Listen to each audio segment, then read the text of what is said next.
En esta sección final hablaremos de la interacción entre la Tierra y los seres vivos. Empezaremos con los ciclos de la naturaleza. Todos los seres vivos dependen del oxígeno, el nitrógeno y el dióxido de carbono para su existencia, ¿sí? El agua es también clave para la vida en la Tierra. ¿Se consumirán alguna vez y desaparecerán estas sustancias esenciales para la vida? Afortunadamente, la respuesta es no. Vamos a observar con detenimiento los 4 diagramas siguientes, ¿sí? Son los 4 diferentes ciclos que tenemos en la naturaleza. Cada uno de ellos ilustra un ciclo de la materia que se encuentra en la naturaleza. Empecemos con el ciclo del nitrógeno.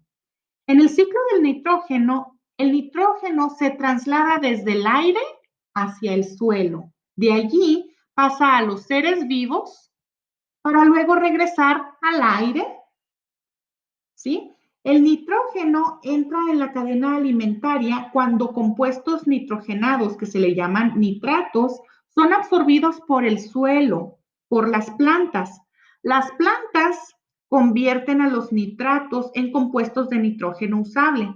Estos compuestos son transferidos entre organismos de diferentes niveles de las cadenas alimentarias, que son, recuerden, se le llama niveles tróficos.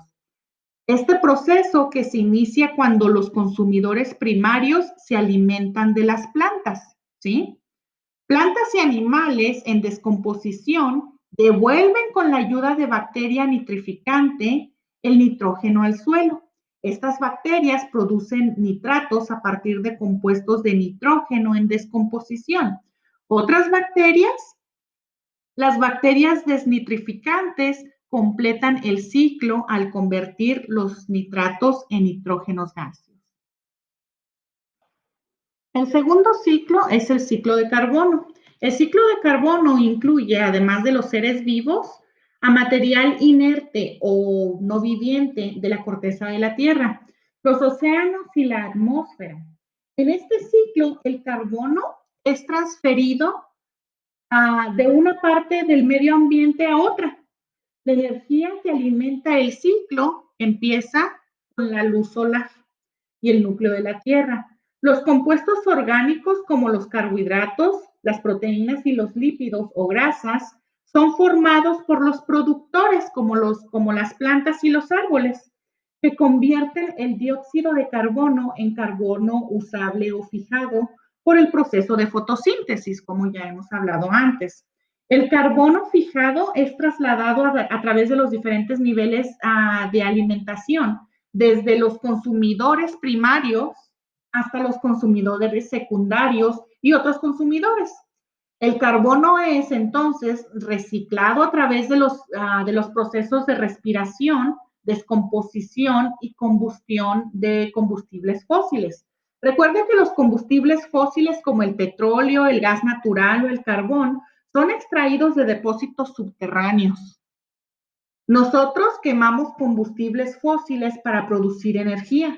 La combustión libera gases que incluyen al dióxido de carbono a la atmósfera. El exceso de dióxido de carbono en la atmósfera contribuye a acentuar el efecto invernadero. El tercer ciclo es el ciclo del oxígeno. Hemos hablado anteriormente de esto cuando hablamos sobre la fotosíntesis de las plantas, ¿sí? Esto es parte del ciclo de oxígeno.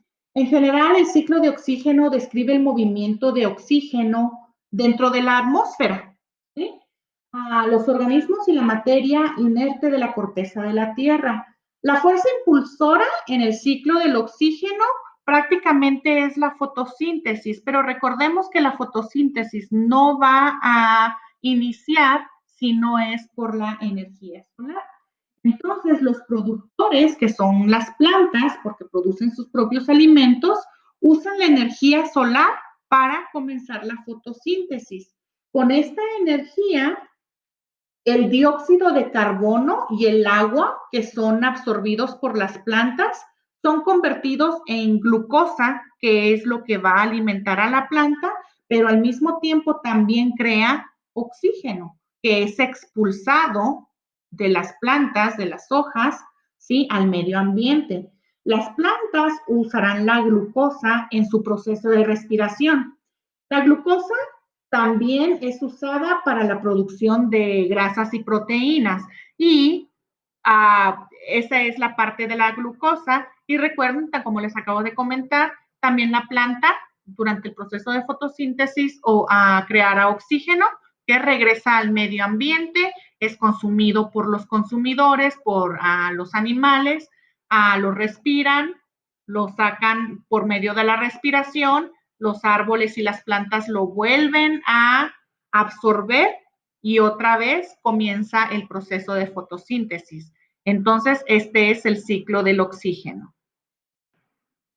Finalmente, tenemos el ciclo del agua y con este ciclo terminaremos nuestra lección del día de hoy.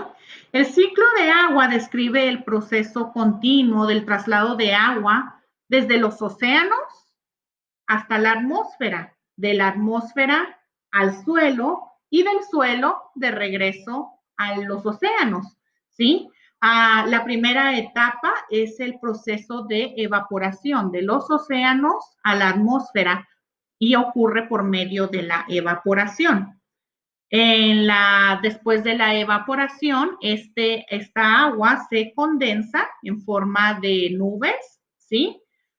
Cuando estas nubes están bastante cargadas ya por partículas de agua, entonces se produce la precipitación o lluvia, que esto deposita nuevamente el agua en la tierra, ¿sí? La tierra filtrará el agua y la regresará a los océanos. Y es entonces que el ciclo comienza nuevamente. Entonces, las etapas del ciclo del agua son evaporación, condensación, precipitación e infiltración. Y comenzamos nuevamente. Bueno, con esto hemos terminado nuestros capítulos 10, 11 y 12. Recuerden, siempre es bueno buscar más información por otros medios. Vean estos videos cuantas veces les sea necesario, busque más información. Revise también el área en nuestra página, el área de las diapositivas, las presentaciones de PowerPoint. Ahí les pongo más información donde se explica a más detalle cada uno de estos puntos. Muchas gracias por haber estado con nosotros y nos vemos en la siguiente clase. Nuestra siguiente clase, pueden pasar a visitar las siguientes materias. Este fue nuestro último capítulo de ciencias, ¿sí? Así que de ahora en adelante ya estaremos poniendo información y nuestros videos en las diferentes materias. Así que con esto damos por concluido nuestra clase de ciencias. Gracias.